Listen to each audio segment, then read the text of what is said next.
जी भगवान। तो आज हम लोग बालारिष्ट भंग योगों की चर्चा करेंगे।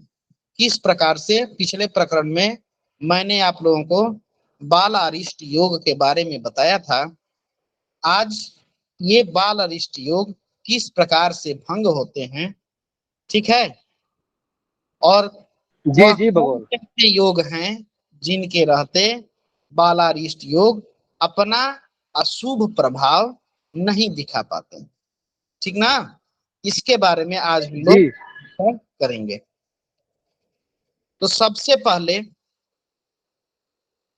पहले हम बात करते हैं वैसे योग या कुछ परिस्थितियां जिसमें बाल अरिष्ट योग भंग होते, ठीक है। तो सबसे पहला प्रारंभ करें, आप लोग लिखना प्रारंभ करें।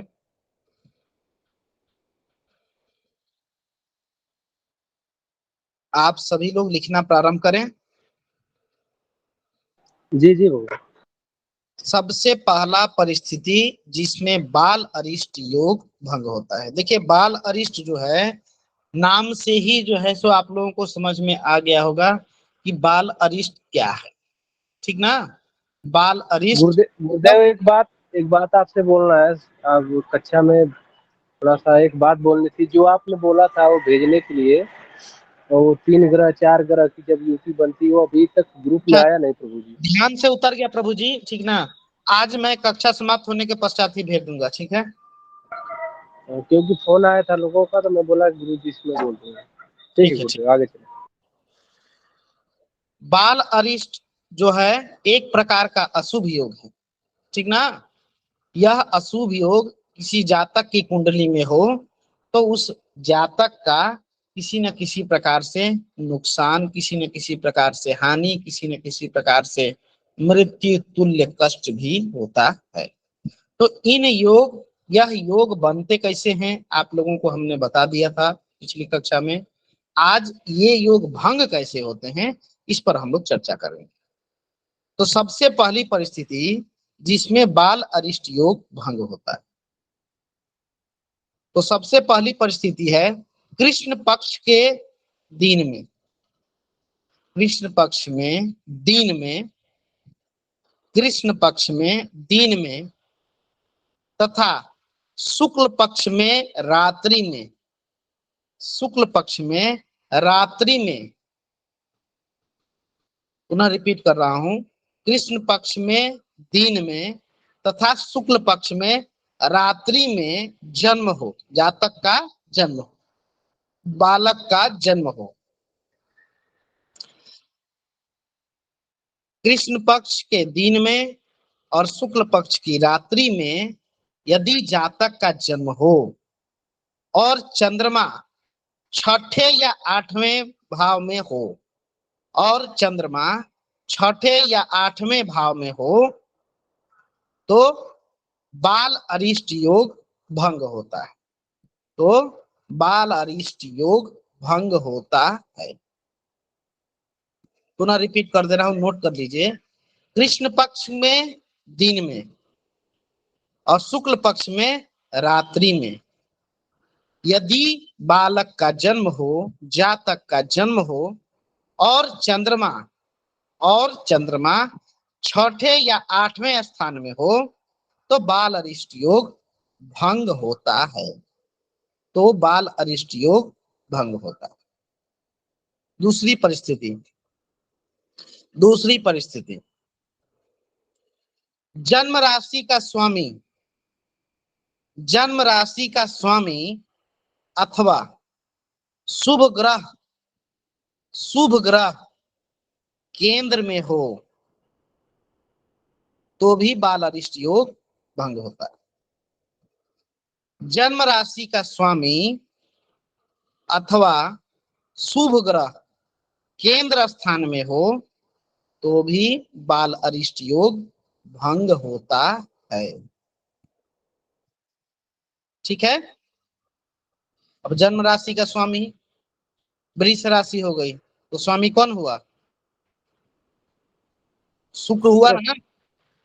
शुक्र। जी जी।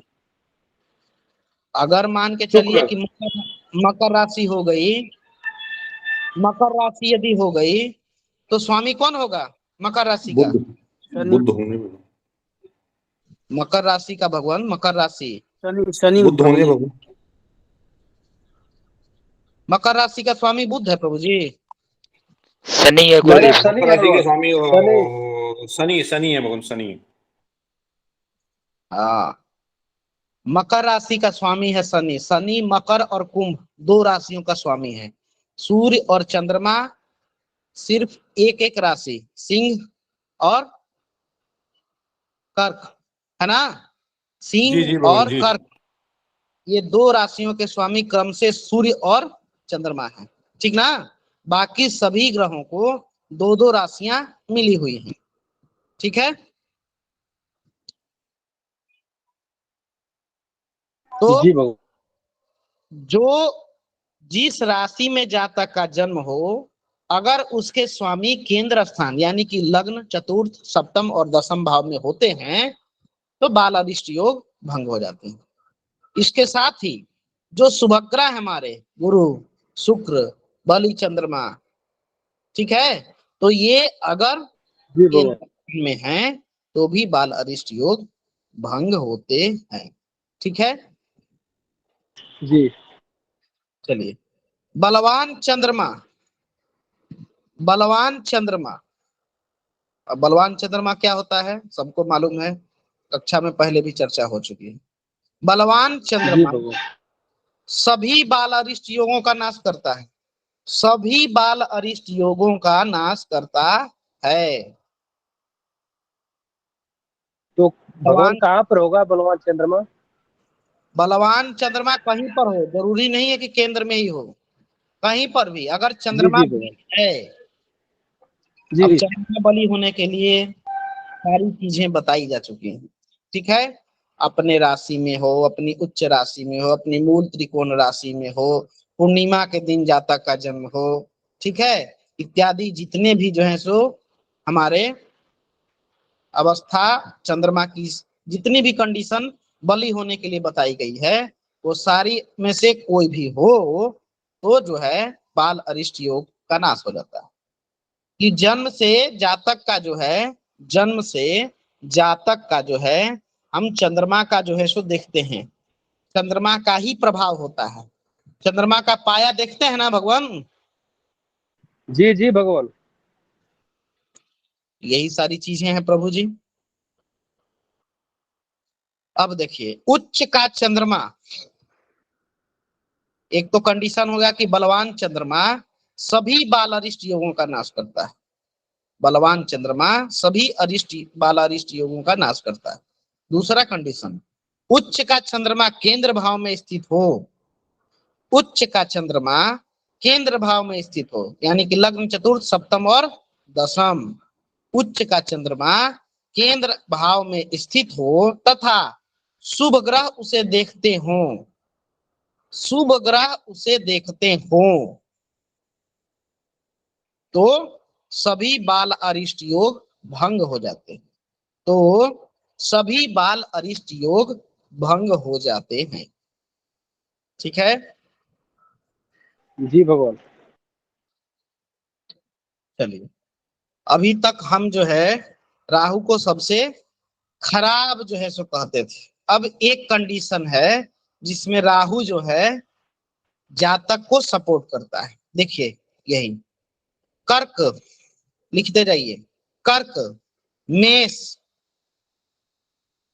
कर्क, मेष या वृष राशि, कर्क, मेष या वृष राशि का राहु, कर्क, मेष या वृष राशि का राहु लग्न में हो, लग्न में हो तो परम रक्षक होता है, तो परम रक्षक होता है, यानी कि बालारिष्ट योग इससे भी भंग हो जाते हैं, ठीक ना? अभी तक राहु को हम लोग जी सबसे भगवान। बोलते थे ना, बोलिए। जी जी। जी एक प्रभु जी।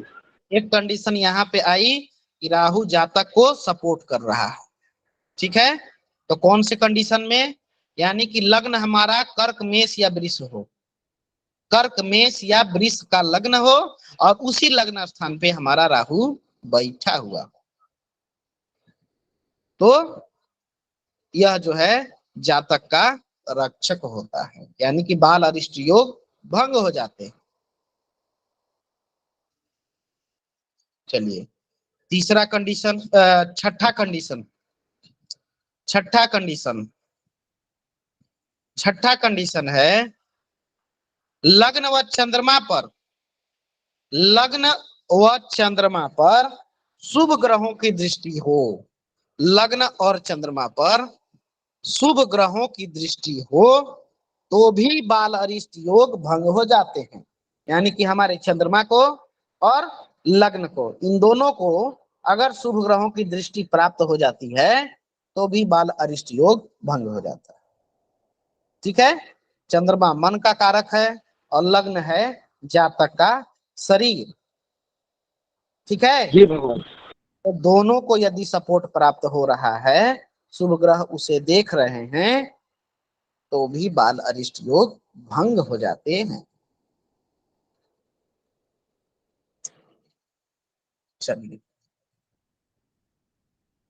लास्ट यानी कि सातवीं कंडीशन, मंगल, शनि या राहु, मंगल, शनि या राहु त्रिषोडाय यानी कि 3, 6, 11 भाव में हो, त्रिषोडाय 3, 6 और 11 भाव, ठीक ना। मंगल, शनि या राहु 3, 6 और 11 भाव में हो तो भी बाल अरिष्ट योग भंग हो जाता है। मंगल, शनि या राहु, मंगल, शनि या राहु त्रिषडा यानी कि 3, 6, 11 भाव में हो तो भी बाल अरिष्ट योग भंग हो जाता है। जी प्रभु, जी भगवान। चलिए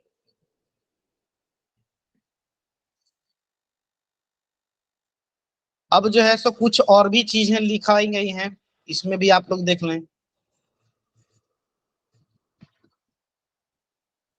गुरु के बारे में हम लोग जानते ही हैं, अगर गुरु केंद्र में हो जाए, ठीक है, तो कहा गया है ना कि कुर्वन्ति ग्रहा सर्वे जस केंद्रो बृहस्पति, यहाँ पर ये कंडीशन बैठ जाती है, क्योंकि केंद्र में हमारे शुभग्रह हो गए, शुभग्रह वो भी कौन, बृहस्पति हैं, तो ये बहुत सारे दोषों को जो है सो नाश कर देते हैं। इसीलिए कहा गया है कि कुर्वन्ति ग्रहा सर्वे जस केंद्रो बृहस्पति, केंद्र स्थान में यदि बृहस्पति का हो जाना है, यह जो है सो एक शुभ है, शुभ प्रभाव है ना, ये बहुत सारे दोषों को जो है सो हर लेते हैं। ठीक है,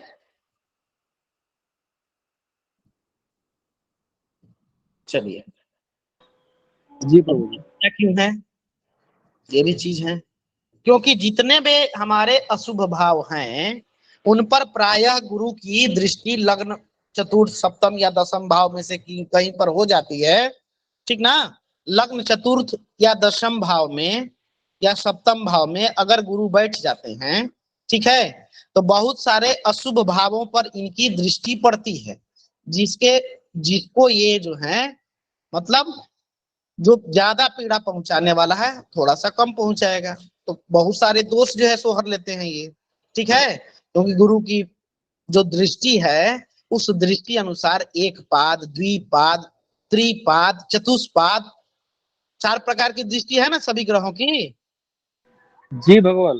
तो इसमें जो है अशुभ भावों पर प्रायः इनकी दृष्टि जो है पड़ जाती है, या अशुभ ग्रहों पर मान के चलिए कि इनकी दृष्टि पड़ जाती है, तो ये जो है उससे जनित दोषों को जो है सो हर लेते हैं, उससे होने वाले अशुभ प्रभावों को ये हर लेते हैं। इसीलिए बृहस्पति का केंद्र में होना किसी भी जातक के लिए शुभ है। ठीक है, और इसीलिए कहा है कि जिसके केंद्र में ही बृहस्पति हो जाए और सारे ग्रह उसके जो है सो क्रूर हो जाए, मतलब प्रतिकूल हो जाए, ठीक ना, और सिर्फ गुरु जो है सो केंद्र में बैठ जाए, तो कितना भी जातक का हानि होगा, गुरु कहीं ना कहीं से उसको जो है सो किनारे रास्ते पर ले आते। ऐसा जो है कहा गया है शास्त्रों में, और प्रायः यह बातें 99 से भी 100% के बीच में सत्य साबित हो। ठीक है, तो जी इसको भगवान। लिख लीजिए। बृहस्पति यदि केंद्र में हो, बृहस्पति या गुरु जो भी है, बृहस्पति केंद्र में हो अथवा केंद्र में किसी भी राशि में हो जाए, कोई दिक्कत नहीं है, केंद्र में है बस। या कंडीशन दूसरा, अपनी राशि, बृहस्पति की अपनी राशि कौन कौन सी है? 9 12 धनु और मीन, है ना? जी जी। या उच्च राशि यानी कि कर्क, या उच्च राशि में हो तो बहुत से दोषों को नाश करते हैं। ठीक है, बृहस्पति यदि केंद्र में हो जी अथवा अपनी राशि यानी कि धनु या मीन, या उच्च राशि यानी कि कर्क, तो बहुत से दोषों को नाश करते हैं। ठीक है, जी। चलिए एक और कंडीशन है, एक और कंडीशन है, सभी ग्रह, सभी ग्रह मित्र ग्रहों की राशि में हो, सभी ग्रह मित्र ग्रहों की राशि में हो। जन्म कुंडली में ऐसा भी आता है, एक कंडीशन होता है कि सभी ग्रह एक दूसरे की शत्रु राशि में हो जाए या एक दूसरे के मित्र राशि में हो जाए। ठीक है, तो जब जी जी। सभी ग्रह मित्र राशि में हो जाते हैं या मित्र ग्रहों की राशि में हो जाते हैं तो भी बाल अरिष्ट योग भंग हो जाता है।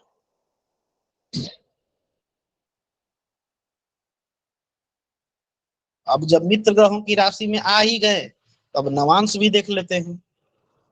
तो नवांश कहता है कि सभी ग्रह शुभ ग्रहों के नवांश में हो, सभी ग्रह शुभ ग्रहों के नवांश में हो तो भी बाल अरिष्ट योग भंग हो जाता है, तो भी बाल अरिष्ट योग भंग हो जाता है।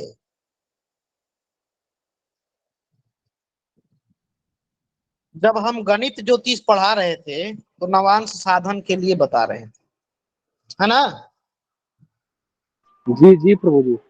तो नवांश के समय लोगों ने प्रश्न किया था कि गुरुजी ये सप्तमांश कुंडली, नवमांश कुंडली, द्वादशांश कुंडली, षोडशांश कुंडली, त्रिशांश कुंडली, होरा कुंडली, इन सभी की क्या आवश्यकता है ना प्रभु जी? एक प्रश्न आया था। जी जी भगवान। अब देखिए हम लोग फलित के प्रकरण में चल रहे हैं तो ये सारे जो है प्रश्न आपको मिलते जाएंगे कि नवांश कुंडली का क्या महत्व है। एक यहाँ पर नवांश कुंडली की महत्व पता चली ना, उपयोगिता, बोलिए। जी जी भगवान। इसीलिए इन सारी कुंडलियों की आवश्यकता पड़ती है। अभी रोग प्रकरण बताएंगे तो पता चलेगा कि दृष्टान कुंडली क्या कहती है? तो इसीलिए कहते हैं प्रभु जी कि समय का आप लोग जो है इंतजार करें, आपके जो भी दुविधा है वो सारी दुविधा दूर हो जाएगी। ठीक है, जी भगवान। अच्छा एक नोट करके लिख लीजिए या नीचे लिख लीजिए। बाल अरिष्ट योगों के बाद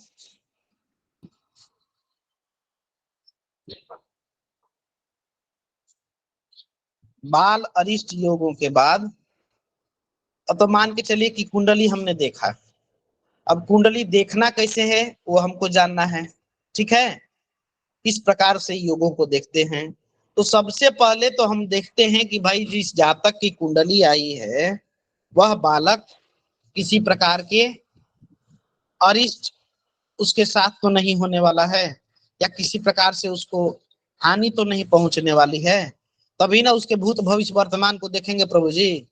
जब जातके का जो है सो किसी न जी किसी जी मृत्यु तुल्य कष्टे है, रोगी है, बहुत ज्यादा जो है सो उसका संघर्ष दिख रहा है अपने बाल्य अवस्था में, तो प्रभु जी हमें आगे के चीजों पर बाद में विचार करना चाहिए। तो सबसे पहले कुंडली देखें यदि आप लोग, तो जो सारे कंडीशन हमने दिखाए हैं वो सारे कंडीशन में देखें कि बालक का, ठीक है, क्योंकि सबसे पहले आप कर्मकांडी ब्राह्मण हैं, किसी जातक के घर में जाएंगे, बताइए प्रभु जी हमारा ये बालक है 5 साल का है, देखिए क्या करेगा नहीं करेगा, पढ़ेगा लिखेगा क्या करेगा, है तो हम पढ़ेगा लिखेगा क्या करेगा ये तो बात की चीज है ना प्रभु जी। वह तो उसकी योग्यता 16 17 18 20 साल में नजर आएगी कि क्या कर सकता है। बोलिए, सबसे पहले तो हमें उसके 10-12 साल के जीवन को देखना है। तो 10-12 साल के जीवन तक जो है बाल अरिष्ट योग को हम देखेंगे सबसे पहले, ठीक ना। सबसे पहले हम लोग बाल अरिष्ट योग देखेंगे जातक की कुंडली में कि वो किसी प्रकार से जातक को हानि तो नहीं पहुंचा रहा है। उसके बाद जो है सूर्य और चंद्रमा के योगों का हम विचार करते हैं, यानी कि शुभवेशी, अशुभवेशी, उभयचरी, पापवेशी, पाप कर्तरी, शुभ कर्तरी, इन योगों का विचार हम करेंगे। और तब जो है चंद्रमा का जो है हम निर्मित जो योग होते हैं उन पर विचार करते हैं, ठीक है। बोलिए,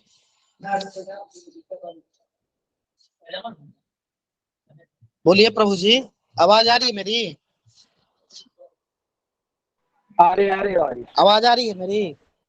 जी गुरुजी आ रही है। ये आपने जी बाल प्रभु अरिष्ट आवाज आ योग रही। के बाद क्या बोला था गुरुजी, आगे बता देंगे। बाल अरिष्ट योग के बाद में प्रभु जी हम लोग सूर्य और चंद्रमा से जो योग हमने आप लोगों को लिखवाए हैं ग्रह प्रकरण में भी, उसके बाद भी हमने लिखवाए हैं ना योग, सूर्य और चंद्रमा से निर्मित होने वाले योग। तो उसमें सूर्य से बनने वाले शुभवेशी, शुभवासी, उभयचरी इत्यादि योगों पर हमने चर्चा की थी ना। जी जी जी जी तो इन्हीं सभी पे हमको सबसे पहले चर्चा करनी चाहिए। सबसे पहले हमको ये देखना चाहिए कि जातक की कुंडली में बाल अरिष्ट योग है कि नहीं है, और है तो उसका कोई जो है काट है कि नहीं है। काट है का मतलब जो भंग हो रहा है कि नहीं, वो योग जो है भंग हो रहा है कि नहीं। देखिए, सबसे पहले किसी भी जातक की कुंडली को हम देखते हैं तो बाल अरिष्ट योग को जो है सो देखते हैं कि बाल अरिष्ट योग जो है उसको कितना हानि पहुंचाने वाला है। फिर यह देखते हैं, अब जातक की कुंडली में बाल अरिष्ट योग है, ठीक देख लिए। अब उसके बाद में देखते हैं यह भी कि वह बाल अरिष्ट योग कहीं से भंग हो रहा है कि नहीं हो रहा है। कोई कंडीशन, ये जो 10 कंडीशन आपको लिखवाए हैं, ये 10 कंडीशन से कहीं कहीं भंग हो रहा है कि नहीं हो रहा है। अगर नहीं हो रहा है तो आप उस जातक के लिए उपाय कराइए। अब उपाय क्या करेंगे, यह उपाय प्रकरण में आपको हम बताएंगे, ठीक। अब देख लिए, जी प्रभु। अब देख लिए जातक की कुंडली में, तो जातक की कुंडली में जो है हमने देखा कि बाल अरिष्ट योग नहीं बन रहा, ठीक, या बाल अरिष्ट योग की हम शांति कराएंगे। अब दूसरा चीज देखेंगे कि सूर्य से निर्मित जो योग है, यानी कि शुभवेशी है ना, जी गुरुजी। शुभवेशी, शुभवासी, जी जी शुभ कर्तरी, पाप कर्तरी, ठीक है, उभयचरी, पाप उभयचरी, इन योगों का निर्माण हो रहा है कि नहीं हो रहा है। नहीं हो रहा है या हो रहा है, अगर अशुभ फल देने वाला है तो फिर हम उस पर चर्चा करेंगे। अब उसको जो है सो किस प्रकार से वह कटेगा, उसके भंग होने का क्या सिद्धांत है, वह भी आप लोगों को बताया जा चुका है, हैं? तब जो है हम जो है सो चंद्रमा से निर्मित होने वाले दुर्धरा, केमद्रुम इत्यादि योगों का जो है सो विचार करेंगे। सूर्य के बाद चंद्रमा। अब इन योगों से जातक का कितना जो है सो कंडीशन फॉलो हो रहा है, कंडीशन जो है सो शर्तें जो है सो निभाई जा रही हैं, कितना यह हानिकारक है, और कितना जो है सो शुभ है। हानिकारक है तो उसके लिए उपाय है, और शुभ है तो बढ़िया है ना। जी जी। तो इस प्रकार से हम जातक की कुंडली देखते हैं। बोलिए अरुण जी।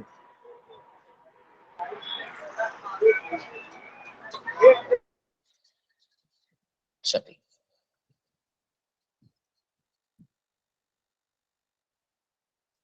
अब जो है कुछ फल आप लोग लिखिए, ठीक है, कुछ फल आप लोग लिखिए।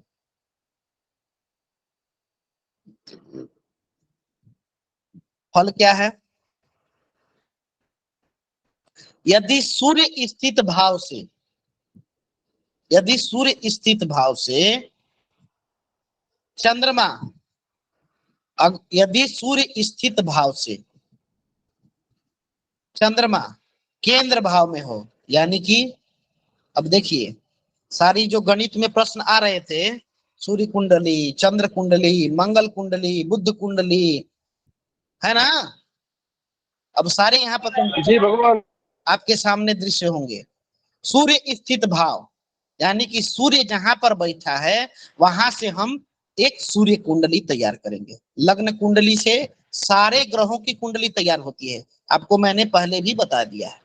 लग्न कुंडली जो होती है यानी कि हमारा जो जन्मांक चक्र होता है, उस जन्मांक चक्र में जो ग्रह जहां पर बैठा होता है उसी से उस ग्रह की कुंडली हम तैयार करते हैं।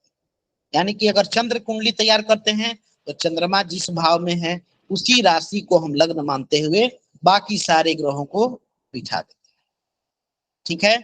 सूर्य कुंडली तैयार करनी है तो सूर्य के हिसाब से, मंगल कुंडली तैयार करनी है तो मंगल के हिसाब से, मंगल जहां स्थित है उसको लग्न मान के वहां से सारे ग्रह फिर जो जहां जैसे बैठे हैं बैठा देंगे, ठीक है। लेकिन जी जी भगवान, जी भगवान।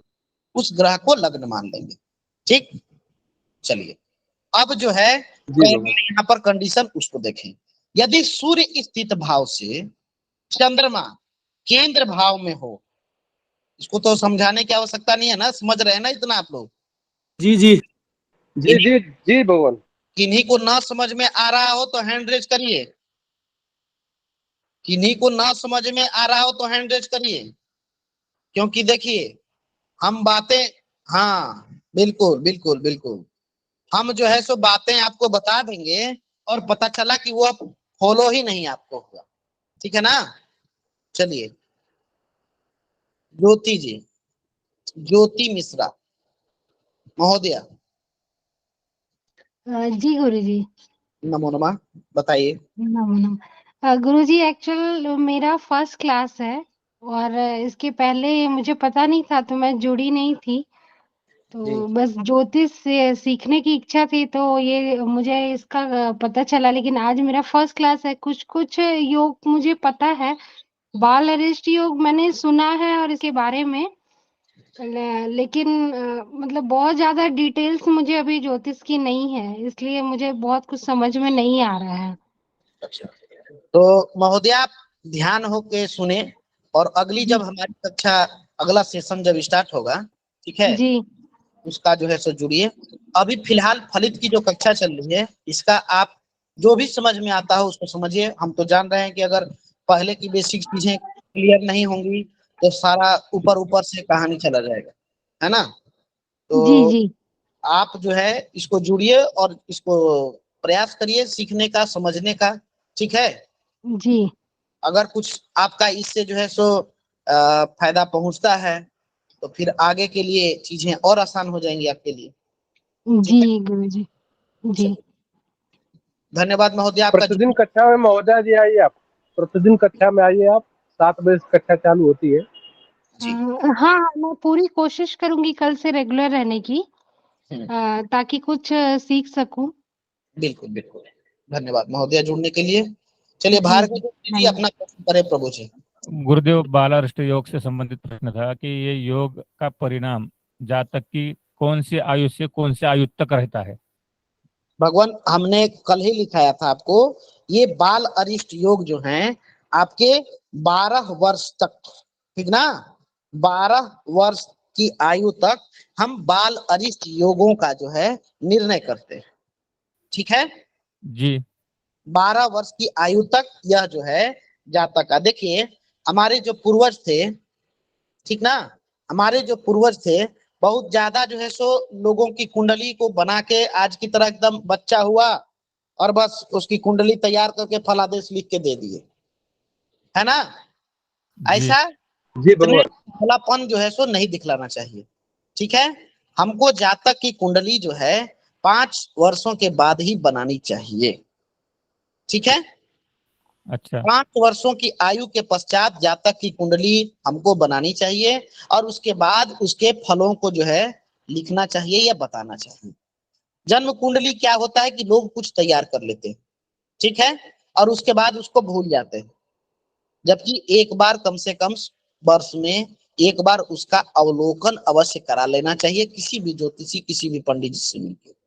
ठीक, तो लेकिन यहाँ तो है कि डॉक्टर के पास जाएंगे तो कुछ ना कुछ रोग बता देगा, तांत्रिक के पास जाएंगे तो कहीं ना कहीं भूत बढ़म जो है सो बता देगा, और पंडित जी के पास में जाएंगे तो कहीं ना कहीं राहु शनि और केतु के विषय में हमको फंसा के हमको लूट लिया जाएगा, है ना प्रभु जी। जी, जी मानस जी तो ऐसा प्रभु ही है। जी। अधिकतर परिवेश में जो है सो ये चीजें हैं, लेकिन आप इतना जान लीजिए कि ज्योतिष ऐसा चीज है, ज्योतिष ऐसा विषय है, यह जो है एक्सरे से भी पावरफुल है। एक्सरे जो है आप उसके सामने आते हैं तो रे आपको बता देता है कि कहाँ पर ज्वाइंट है और किस ज्वाइंट में फॉल्ट है, लेकिन ज्योतिष जो है सिर्फ आपको बिना देखे अगर जन्म कुंडली आपकी जो है सो समय वगैरह सारा कुछ है तो भगवान आपके एक एक क्षण का जो है वह विश्लेषण करके आपको बता देंगे। जी भगवान सत्य है। क्योंकि ज्योतिष जो है सो फेल नहीं होता है, कभी भी ज्योतिष फेल नहीं होता है। ज्योतिष अपने स्थान पर है और जितना प्रेडिक्शन उसका है वह 100% आज भी इतने वर्षों के पश्चात हमारे कितने सारे मुनियों ने इतनी तपश्चर्या करके इन चीजों को धारण किया है और इसके बारे में हमको ज्ञान प्रदान किया है, वह भगवान हम लोग कल्पना नहीं कर सकते हैं। यहाँ से बैठे बैठे ग्रहों का जो है सो दूरी निकाल दिए, आज की तरह क्या वहां पे एक्सरे लाइट या फिर जो है सो इको भेज के साउंड से आवाज परिकल्पना किए नहीं, लेकिन जो नहीं नहीं नहीं भगवान। है वो आज भी परफेक्ट हैं। वेद पुराणों के अंतर्गत हम तो सिर्फ जो है सो नासा का सैटेलाइट क्या कहता है, नासा का सैटेलाइट कहता है कि हाँ 2 साल में ये ग्रहण आने वाला है, और हमारे यहाँ हम जब से सृष्टि का जो है सो जन्म हुआ है वहां से लेके अभी तक का क्या समय बीत रहा है यह आज भी हम और आप संकल्प में बोलते हैं। बोलिए जी जी बोल जी बोलते हैं भगवान। संकल्प जो है सो क्या है, वह आपका समय का ही तो परिभाषा है। पूरा बोल रहा है कि आप जम्बूद्वीप भरतखंड आर्यावर्त देशांतर्गत पुण्य प्रदेश झारखंड प्रांतस्य विक्रम संवत 2000, कितना सारा चीज जो है सो लग्न के साथ में, यह लग्न इस समय है, इस लग्न में यह राशि में ये ग्रह आने वाले हैं, चंद्रमा इस राशि में है, सूर्य इस राशि में है, सब कुछ उसमें बोला जाता है। सारा कुछ जो है सो भगवान आपका यह समय बता रहा है, ना कि नासा की घड़ी 12:06 48 सेकंड और 44 मिली सेकंड, नहीं, यह समय आपको बता रहे हैं। तो हमें क्या करते हैं, हम लोग बहुत ज्यादा उतावलापन हो जाते हैं। उतावलापन होने पे क्या करते हैं, बच्चे की जन्म कुंडली बना लिए, जन्म कुंडली में राहु केतु सब ग्रह जो है सो इंकित हो गए, इनका उपाय कराइए, इनकी शांति कराइए, ये सब कुछ। लेकिन जो सलीका बताया गया है वह यही बताया गया है कि 5 वर्षों तक की आयु, बच्चों की जो 5 वर्षों की आयु होती है उन 5 वर्षों की आयु तक जातक अपने पूर्व जन्म के प्रारब्ध कर्मों को भोगता है। ठीक है, बच्चा है 5 वर्ष का, बोलते हैं क्या जी जाने, जी अरे भगवान वह कितना जन्म लेके जो भी उसके पाप हैं, जो भी उसके पुण्य कर्म हैं, वह सब 5 वर्षों की आयु तक वह भोगता है। 5 वर्ष की आयु के पश्चात 12 वर्ष की आयु तक उस जातक के अंतर्गत जिस कुल में, जिस घर में, जिस माता पिता की वह संतान है, उसके गुण अवगुण और उनसे संबंधित क्योंकि 9 महीने माँ के गर्भ में रह के वह आता है, तो माँ के संस्कार लेके आता है ना। तो यह जी सारी जी जो भगवान। 12 वर्ष की आयु तक इस जातक के ऊपर बीतती है। ठीक है, इसके पश्चात ही जातक का अपना प्रारब्ध कर्म शुरू होता है इस जन्म का। ठीक है, एक बड़ी जी अच्छी भगवान। भागवत में जो है सो आया है। अब देखिए, हमको उस ऋषि का जो है सो नाम नहीं आ रहा है। गुरुजी 5 से 12 दोबारा बताना जी, 5 से 12 वर्ष तक का जी। 5 से 12 वर्ष की आयु तक जातक जो है माता पिता के द्वारा दिए गए संस्कार, ठीक है, और माता पिता के जो भी कर्म होते हैं शुभ अशुभ, उनके फलों को भी यह जो है संतान ग्रहण करता है। ठीक है, इसके पश्चात देखिए, मैं वह कथा कहने जा रहा था, प्रसंग हमको एक याद आ रहा है। पता नहीं कौन से मुनि थे, उनको राजा ने जो है उनके आश्रम में चोर जो है सो अपना सामान रख के चले गए, और उसके बाद राजा के सैनिक ने उनको चोर समझ के बोले कि ये चोरों का सरदार है, इसी ने उनको भगाया है। देखिए, मुनि का मेरे को नाम नहीं याद आ रहा है। और फिर उनको सूली पे चढ़ा दिया जाता है। ठीक है, जब उनको सूली पे चढ़ा दिया जाता है तो शायद धर्मराज की कथा है कुछ, मेरे को इतना कंफर्म जो है सुनी कि मुनि का नाम याद आ रहा है। और उन मुनि को जो है सूली पे चढ़ाते, तो सूल एक प्रकार का जो है सो औजार था, सुई की तरह, पूरा जो है सो नीचे से ऊपर की तरह जो है सो पूरा नुकीला था। नुकीला था। जी जी मनोज जी बताए, मनोज जी जी, बताए। मांडवी ऋषि थे शायद, मांडव राजर्षि शायद, अब मेरे को कंफर्म नहीं मालूम है गुरुजी। बढ़िया, यदि आपने याद दिलाया। ठीक है, देख लीजिएगा आप लोग, प्रसंग आपको मिल जाएगा। तो उसके ऊपर जो है राजा ने बिना किसी चीज को जाने समझे, बस चोर के पास से भाई पकड़ा गया पिस्टल, तो चोर वही है, वही मर्डरर है, तो बस उनको जो है सो सूली पे चढ़ा दिया गया। जब सूली पे चढ़ा दिया गया, तब जो है उन्होंने धर्मराज से प्रश्न किया कि आपने मेरे को क्यों जो है सूली पर चढ़ाया। मुझे जहां तक याद है, मैंने अपने जीवन काल में किसी प्रकार के कर्म ऐसे नहीं किए ताकि मैं उसका फल भोगूं। तब जो है उनको वृतांत याद दिलाया जाता है कि आपने बचपन में, यानी कि 5 साल की आयु के पश्चात, एक पक्षी जो आप लोग देखते होंगे, ड्रैगन फ्लाई जिसको बोलते हैं, उनको जो है सो जी जी पीछे से जो है आप एक तिनका लगा के और उसको उड़ाते थे। आज आपको उसी का फल मिला है। ठीक है, तो आपको इसी का फल मिला है। तो उन्होंने कहा कि मेरी आयु उस समय क्या थी। ठीक है, मेरी आयु उसमें बाल्यावस्था बाल्यावस्था थी। बाल्यकाल में मैंने इस गलती को किया, तो आप मुझे इसका दंड नहीं दे सकते। तो उन्होंने कहा कि भाई, यमराज ने कहा कि धर्मराज ने कि आपने इस जन्म में इस कर्म को किया है, इसलिए आपको इसका फल भोगना पड़ेगा। ठीक है, प्रारब्ध आपका यही है। तब उन्होंने कहा कि ठीक है, फिर भी यदि मैं आपके इस दंड को स्वीकार करता हूं, मेरा जन्म आगे जो है सो किसी प्रकार का ये नहीं हो, मतलब आगे हमको इस अगले जन्म में प्रारब्ध ना भोगना पड़े, लेकिन वहीं पर उनको श्राप देते हैं कि आपको भी मनुष्य जन्म लेना होगा, और इसके सारे वृतांत, इसके सारे कष्टों को जो मनुष्य पर एक बीतता है, वह जो है सो आपको झेलना होगा। तो उन्होंने विदुर के रूप में अवतार लिया था धर्मराज ने। शायद ये कहानी आप लोगों को मालूम भी हो। तो एक वृतांत मैंने आपको बाल्यावस्था और बाल अरिष्ट से संबंधित आप सभी को दिया। ठीक है ना।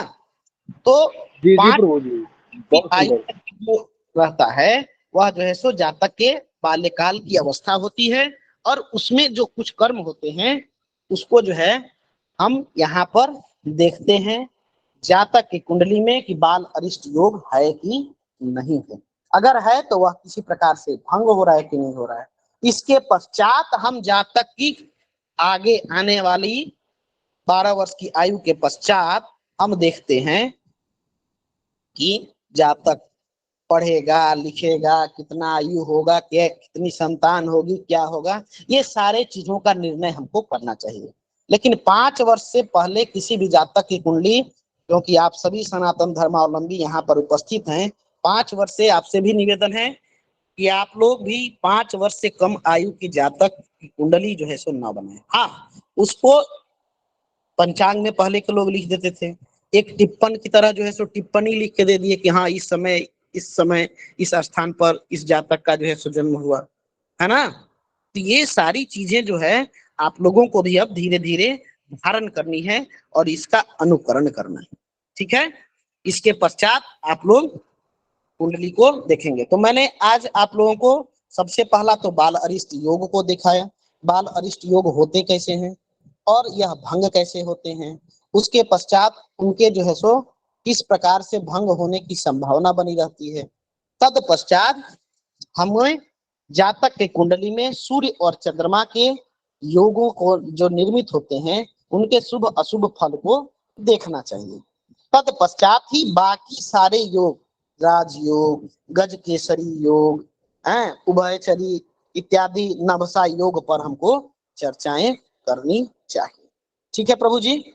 जी गुरुदेव, यदि वयस्क जातक आ जाए तो बाल अरिष्ट देखने की आवश्यकता नहीं है जी। यदि कोई वयस्क जातक आ जाए 25 साल का 30 साल का, तो उसके कुंडली देखते समय बाल अरिष्ट देखने की आवश्यकता नहीं होगी फिर। तो उसकी कुंडली, हाँ, किसी बालक की आपको पत्रिका आती है तो जो है सो देखना चाहिए। मूल रूप से अभी एक नोट आपको मैं भेजूंगा 1-2 दिन के अंतर्गत। ठीक है, कुछ प्रश्न आने वाले हैं। तो किस उम्र में किस ग्रह का प्रभाव होता है, ठीक है, किस उम्र में किसी भी जातक की किस उम्र में कौन से ग्रह का प्रभाव होता है और कितने वर्षों तक वह प्रभावी होता है, यह भी देखेंगे हम लोग। ठीक है, एक छोटा सा अनुभव के आधार पर हमको मिला है, प्राप्त हुआ है, थोड़ा सा ढूंढ के आप लोगों को मैं भेज दूंगा। ठीक ना, तो इनका भी विचार हम लोगों को कि 15 वर्ष की आयु है तो हम किन ग्रहों का देखें, पहले योग देखें, शुभ अशुभ सारे योगों को देखें।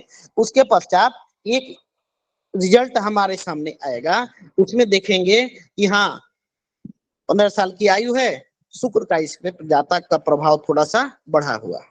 ठीक है, 4 साल की आयु है तो चंद्रमा को देखते हैं। इसीलिए भगवान 5 साल की आयु तक जो है बच्चे में चंद्रमा का प्रभाव ज्यादा दिखता है और इसीलिए हम चंद्रमा के पाया को देखते हैं कि वह स्वर्ण पाया है, कांस्य पाया है, रजत पाया है या लौह पाया। लौह पाया अशुभ होता है, रजत पाया शुभ होता है। ठीक है, तो इन सभी चीजों को जो है सो भी देखना चाहिए। ठीक है जी जी जी भाई। चलिए, तो अब जो है सो कुछ नोट्स लिख लीजिए। तो नहीं लगता कि समय उतना बचा हुआ है, फिर भी कोशिश करते हैं 2-4।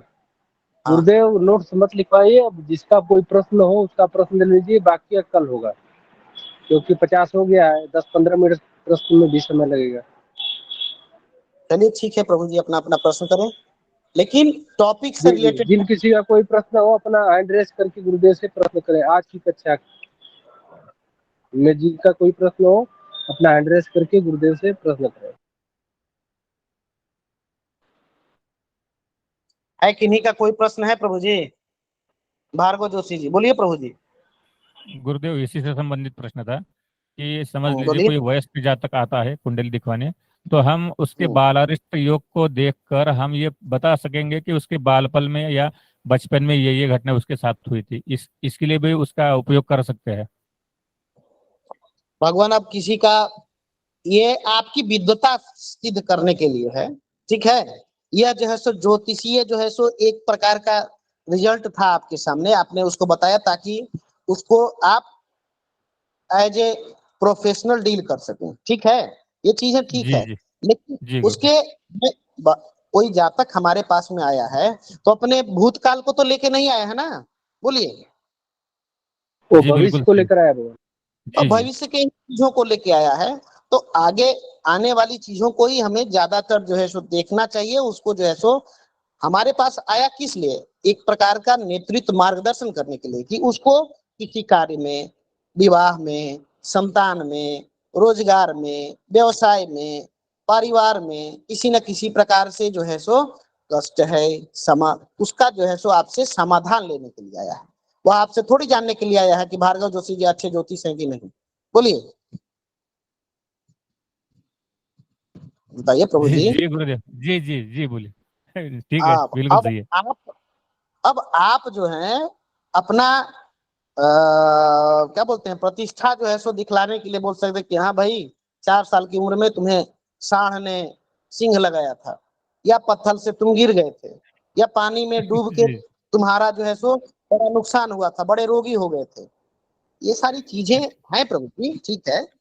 तो लेकिन हमें ज्यादातर उसके भविष्य को ही जो है सो मार्गदर्शित करना चाहिए, प्रकाशित करना चाहिए कि हाँ भाई ये कष्ट है तुमको, शारीरिक रूप से, मानसिक रूप से, अभी तुम्हारी ये दशा चल रही है और इसका ये समाधान करो। समाधान भी हम उसको वैसा बताएं ताकि हम इसमें ज्यादा फायदा हो उसको, ठीक ना। जी समझ जी रहे हैं भारत जी। जी गुरुदेव, बिल्कुल। उलझाना नहीं चाहिए। देखिए थोड़ा सा हम लोगों को अपने दैवीय परंपरा, ऋषि परंपरा, मानवीय परंपरा पर भी जो है सो ध्यान इंगित करना चाहिए, ठीक है। अब मानवीय परंपरा क्या है, आप लोग ज्योतिषी होने वाले हैं, ठीक है। सभी लोग अच्छे ज्योतिषी बने, हमारी तो यही इच्छा है, ठीक है, ताकि हम लोगों का भार थोड़ा बहुत कम हो जाए। तो सेवा भाव जरूर रखिएगा, चाहे आप जो भी चीज जानकारी रखें, ठीक है।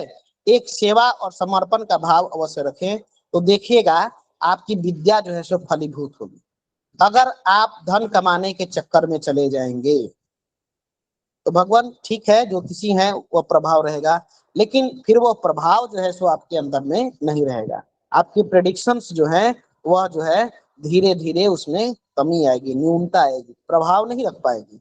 तो सेवा खत्म खत्म भी हो जाती है प्रभु जी, कई लोगों को देखा हूँ वो जीरो हो जाते हैं भगवान।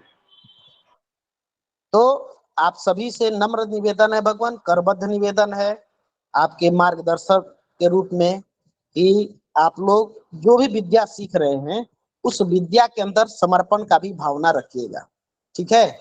उससे जो है आपकी विद्या जो है सो फलीभूत होगी और लोगों का जो है आशीर्वाद भी आपको लगेगा। बहुत हमारे बढ़िया गुरुदेव। धर्म में भार्गव जी बड़ों को भी जो है सो नमन करने का प्रावधान है और छोटों का भी अभिवादन करने का प्रमाण है। मार्कंडेय मुनि की कथा आप सभी लोग जानते हैं। मार्कंडेय जी जी मुनि प्रभु जी। 5 वर्ष की आयु थी भगवान, वहां से उन्होंने भगवान अल्पायु थे। किया है, खुला है। अल्पायु थे। हाँ अल्पायु। अल्पायु थे।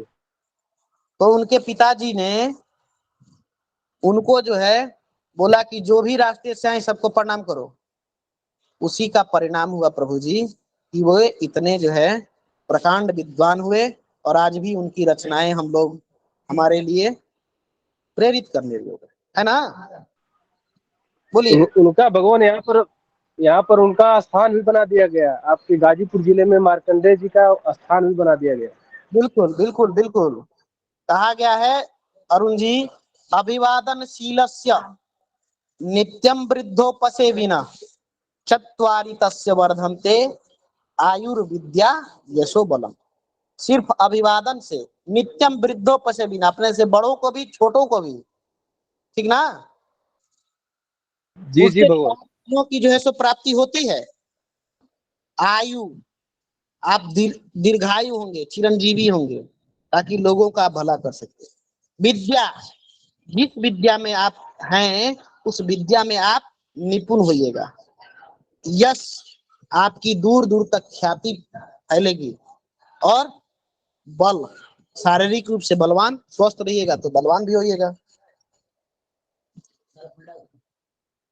ठीक है। सही है भगवान, सही बात है जी भगवान। बहुत बढ़िया गुरुदेव, बहुत बढ़िया।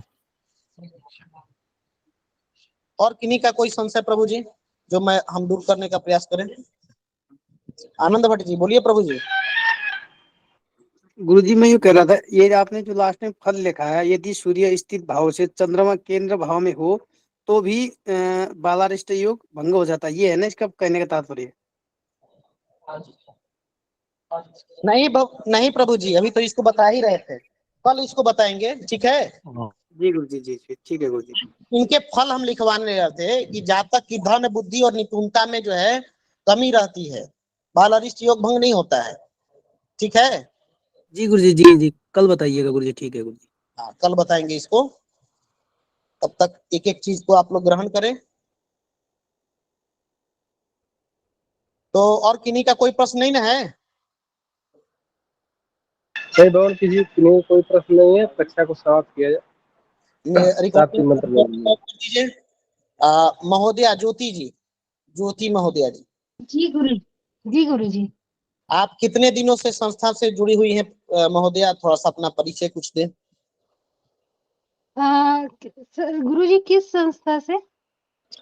हमारा आपने आपको ये लिंक मिला होगा ना, किसी ग्रुप में ही मिला होगा ना?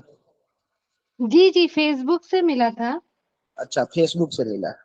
तो आप जी। कितने दिन हुए आपको जुड़े हुए? जुड़े हुए तो मुझे 10-15 दिन हो गए हैं, पर मैं अच्छा, क्लास नहीं कर पा रही थी। अ, अपना थोड़ा संक्षिप्त परिचय दें महोदया। मैं ज्योति मिश्रा हूँ, नासिक में रहती हूँ। जी, और मैंने मतलब अपना एजुकेशन डिटेल्स भी बताना है। हाँ बता सकते हैं, आपकी इच्छा है तो।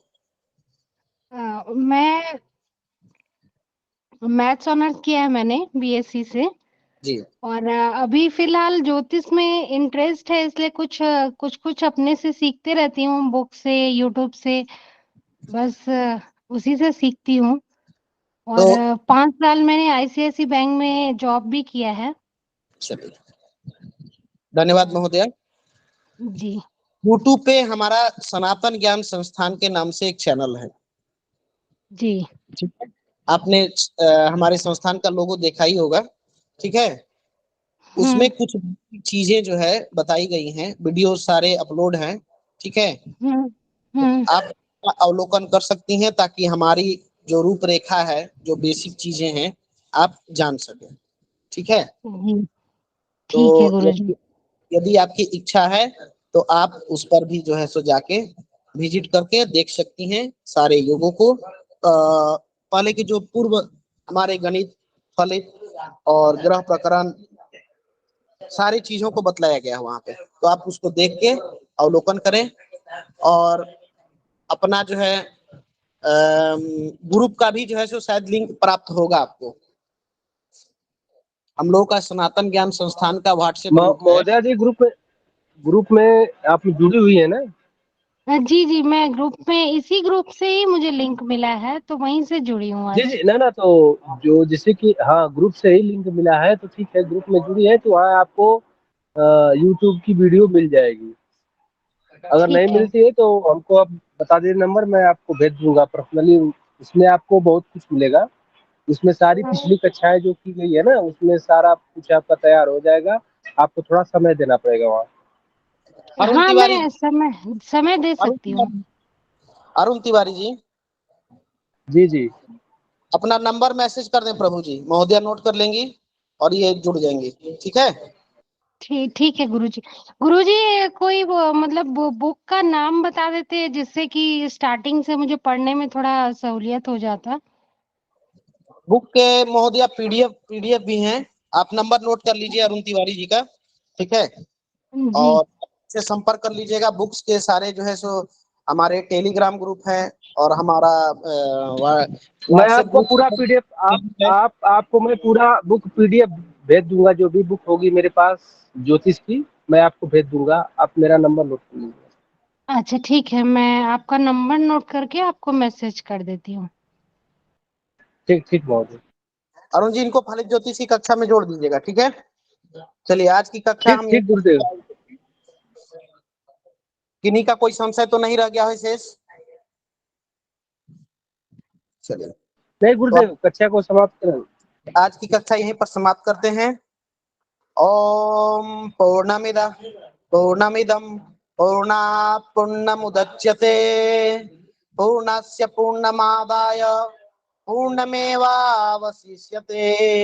ओम शांति शांति शांति। सर्वेभ्यो नमो नमः। सभी को शुभ रात्रि। पुनः हम कल की कक्षा में अपने प्रसंग पर अग्रसर होंगे। अरुण जी, रिकॉर्डिंग बंद करवा दीजिएगा। मैंने ग्रुप में मैसेज भी किया। गुरुदेव रिकॉर्डिंग बंद नहीं हुई गुरुदेव, सभी लोग को लेफ्ट होना पड़ेगा, सभी लोग को मैं लेफ्ट करवा देता हूँ, सभी लोग लेफ्ट हो जाएंगे तभी रिकॉर्डिंग बंद होगी गुरुदेव। ठीक। सभी लोग लेफ्ट होइए।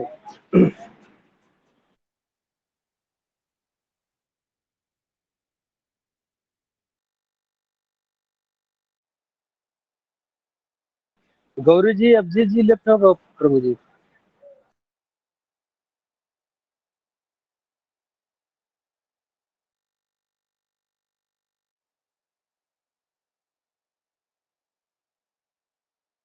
अभिजीत जी कक्षा छोड़े प्रभु जी।